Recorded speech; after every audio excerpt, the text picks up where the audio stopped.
Kenapa hasil lomba sketsa belum juga dirilis? Hei teman-teman, hasilnya ada di sebelah sini. Dengan panik aku lari ke papan pengumuman. Julie Morris, peringkat pertama dalam daftar. Phew. Selamat Julie, kau layak mendapatkannya. Kalian berdua cantik dan berbakat. Apa ada yang tak bisa kalian lakukan? Oh, aku suka sekali menerima pujian besar seperti itu dari seseorang. Tapi suara apa itu? Aku berbalik dan itu cuma Kate. Biasanya dia jelas akan menang. Tapi mari kita lihat rankingnya. Oh, di sini, paling bawah. Itu semua karena tinta di logo sekolah yang ada pada bagian pensil yang dipakainya hari itu. Tangan Kate mudah sekali berkeringat. Jadi saat menggambar, tinta itu menodai tangannya dan secara tak sengaja dia mencoreng kertasnya dengan itu. Kasihan kau, Kate. Tapi kau tahu tidak, aku ini lebih baik darimu. Sekarang yang tersisa antara aku dan 3 tiket emas ke camp musim panas di Italia, yaitu satu kontes terakhir. Ada satu masalah. Cewek baru bernama Ariana ini, sayangnya kebetulan seorang desainer yang berbakat.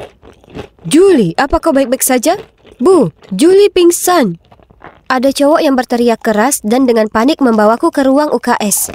Ya, jadi disinilah aku. Tapi hey, jangan khawatir, sebenarnya aku tak sakit sama sekali. Aku cuma pura-pura supaya bisa lolos kelas olahraga untuk jalankan rencanaku. Saat aku berjalan menuju kelas, kulihat semua orang mengurumuni bangku Ariana.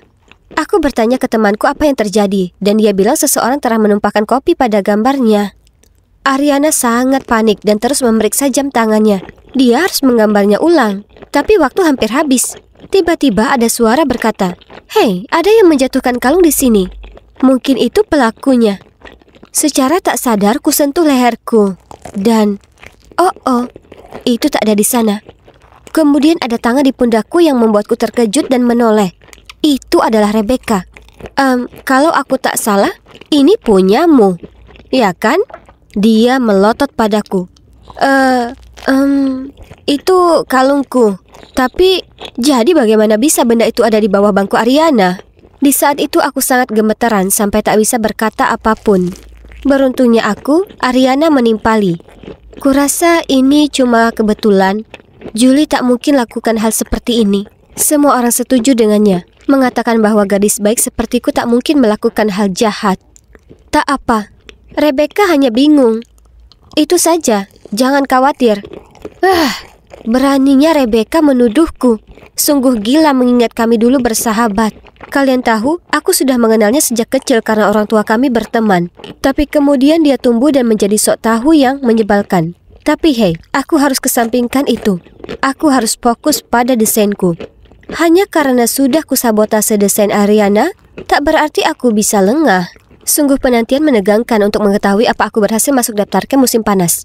Meskipun aku tak perlu setegang itu, karena tentu saja aku masuk. Ternyata, walaupun Ariana harus buru-buru menggambar ulang, dia masih mendapat satu tempat juga. Tapi tempat terakhir jatuh ke Rebecca?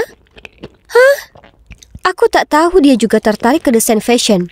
Pokoknya, terserahlah Rebecca. Dia bukan tandinganku. Jadi, tada! Akhirnya aku di sini di Milan, pusat fashion dunia. Dan coba tebak, selama camp musim panas akan ada berbagai kompetisi dan yang terbaik akan memenangkan beasiswa ke Universitas Politeknik Milan.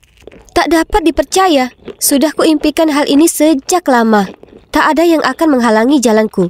Camp sungguh luar biasa. Aku senang mengunjungi museum dan belajar mata kuliah sejarah fashion, pemilihan bahan pakaian, dan teknik menggunting. Kemudian, tes pertama kami diumumkan, menyelesaikan keterampilan dasar menjahit dalam waktu tercepat. Mudah sekali. Aku bahkan sudah mengambil beberapa kelas menjahit sebelumnya. Itu tak masalah buatku. Melihat semua orang berjuang untuk menyelesaikan karya mereka, aku tersenyum dan dengan percaya diri menekan tombol selesai. Namun, di saat yang sama, ada orang lain yang juga menekan tombolnya. Rebecca.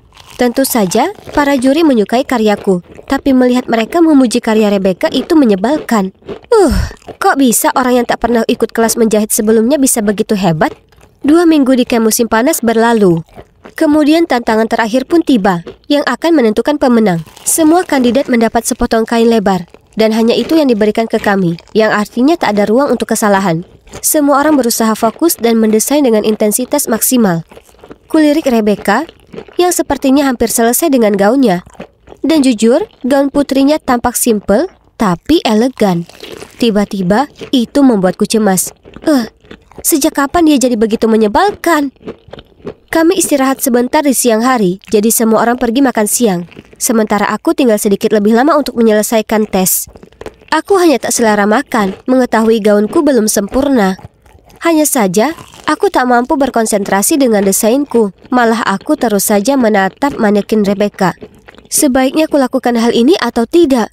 Jika ada seseorang yang tahu, maka semuanya akan berakhir. Tapi jika aku kalah, maka mimpiku juga akan berantakan. Ada sesuatu dalam diriku yang terus mendesakku untuk langsung menuju karya Rebecca dan segera mencipratkan tinta di baju putih itu.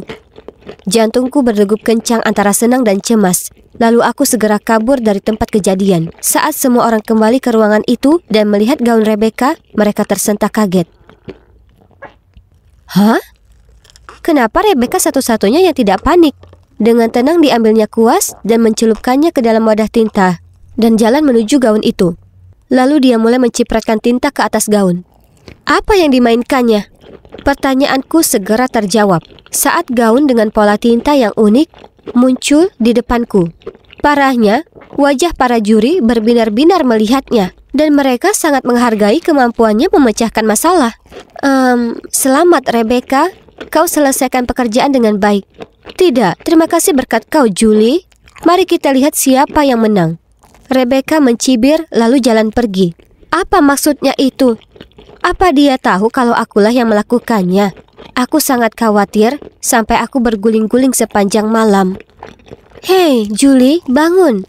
Kau tak boleh telat untuk tantangan terakhir. Oh, hai Ariana. Apa yang kau bilang? Tunggu dulu. Bagaimana mungkin ini masih tanggal 23 Juli? Apa aku memimpikan ini semua? Tapi ini sungguh aneh. Semuanya sebenarnya terjadi seperti mimpi itu. Insiden tinta di gaun Rebecca dan pemikirannya yang cepat untuk menyelamatkannya. Bagaimanapun, tetap tenang. Aku tak bisa biarkan beasiswa ini lepas. Aku tak bisa jadi gadis itu yang kehilangan mimpinya untuk orang lain. Rasa malu itu tak sanggup kutanggung. Setelah menyelesaikan desain itu, masing-masing dari kami akan mendapat model untuk menampilkannya. Di saat itu, kubuat keputusan gila. Tepat sebelum pertunjukan, dengan cepat kuikuti model Rose ke kamar mandi, mengunci pintunya dari luar, lalu meletakkan tanda sedang rusak di depannya. Saat semua kontestan duduk untuk menyaksikan pertunjukan, Rebecca masih belum muncul. Nah, mungkin dia masih sibuk mencari model pengganti. Sudah menyerah Rebecca? Aku tertawa-tawa sendiri. Kemudian khayalanku akan kemenangan terganggu oleh riuh tepuk tangan dan siulan. Hah? Di atas catwalk? Apakah itu Rebecca? Mengenakan desainnya sendiri? Ariana berbisik ke telingaku. Rebecca sangat memukau. Dia benar-benar pantas mendapat beasiswa ini, ya kan Julie? Apa?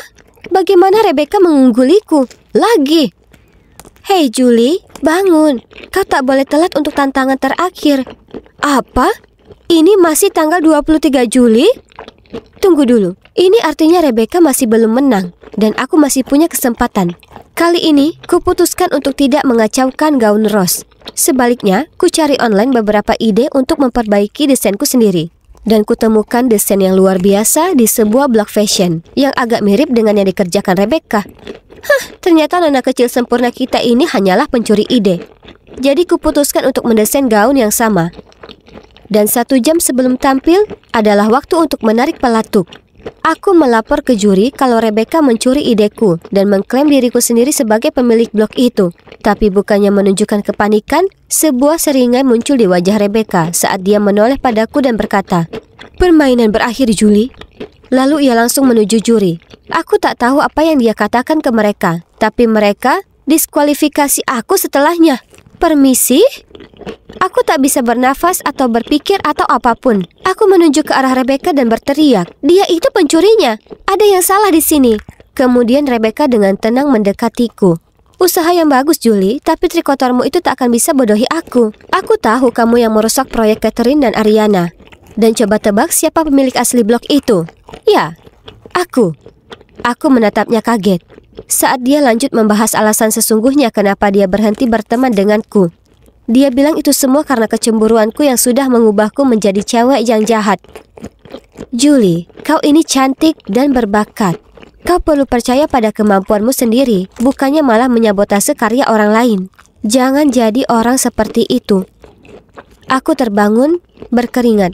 Kuraih ponselku dan ternyata masih tanggal 23 Juli. Kumohon bisakah hari ini berakhir saja? Tapi mungkin ini hal baik, karena ini artinya aku punya kesempatan memperbaiki keadaan. Waktu makan siang tiba, dan aku tetap tinggal dan memperhatikan gaun sempurna Rebecca. Kulayangkan tanganku ke sebotol tinta, tapi kemudian kutinggalkan di tempatnya berada, menghela napas, lalu berjalan kembali ke gaunku sendiri. Jadi, apa yang terjadi? Nah, Rebecca masih menang.